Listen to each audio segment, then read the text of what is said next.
Hey guys, it's Levins here, and I'm here to read to you about Fragile Frogs.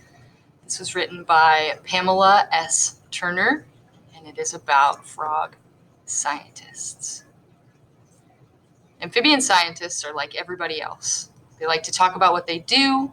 At an international conference in 1989, nearly everyone was telling the same story. There seem to be fewer amphibians, which are frogs, toads, salamanders, and caecilians. So you'll notice that I have this word highlighted. I highlighted it because it was a hard word for me and I had to go look it up to see how I had to pronounce it. So that's a strategy that you can use too in your books. Use a sticky note. So if you run into a word you don't know, stick a sticky note by it, and then next time you have your computer out, you can look it up and see what it means. Each scientist thought it was happening just to the animals that he or she studied. But when the scientists talked to one another, they realized it was happening everywhere. Concerned scientists surveyed amphibian populations all over the world.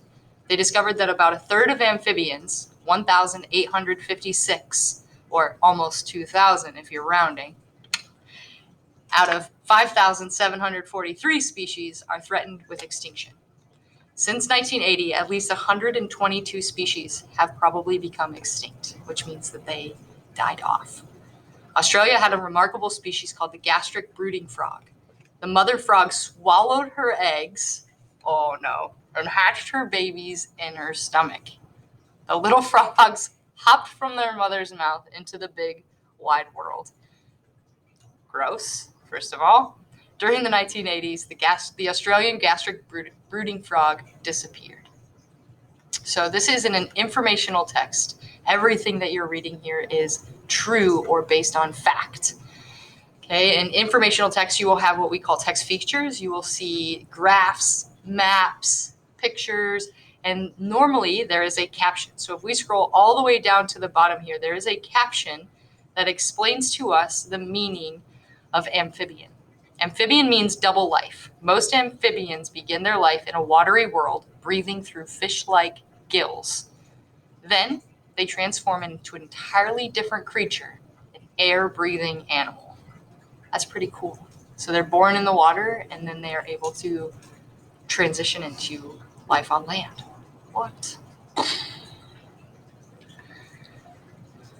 Something similar happened in Costa Rica. Golden toads once lived in Costa Rica's cool, wet forest. The males of the 2-inch long species were golden orange, like web-footed tangerines. That's a pretty funny mental picture for me. They gathered by the hundreds during breeding season. The golden toad was last seen in 1989. Like the gastric brooding frog, the golden toad is now considered extinct. No one knows what killed the gastric brooding frog or the golden toads. This paragraph. Habitat loss is a big problem for many wild animals, including amphibians. Frogs, toads, and salamanders die when wetlands are drained, ponds are filled, and forests are cut down. Sometimes amphibian habitat is fragmented or chopped into smaller pieces when roads, houses, or shopping centers are built. Imagine a tiny frog trying to hop safely across a freeway or a parking lot. Scientists looked closely at places where amphibians were declining. To their surprise, they found it wasn't where habitats was being lost or fragmented. Frogs were disappearing from protected areas or places very far from humans. Costa Rica's golden toad lived in a national park. The gastric brooding frog lived in remote parts of Australia. So remote parts would mean it lived a long way from any humans, right? Remote parts means really far away from cities and stuff. Okay, so here we have two captions. This one has the word above, so I bet we're probably going to look above for this picture. This red-legged walking frog from Africa looks like he's wearing tiger-striped underwear. Walking frogs take steps with their hind legs instead of hopping. What? Oh, it does kind of look like it, huh? That's cool. So instead of hopping along, they just take steps. I might have to Google that one. To the right, the only golden toads left are museum specimens, like this one. This species is believed to be extinct. So this right here is a specimen. A specimen is something collected to be researched and studied. Eesh.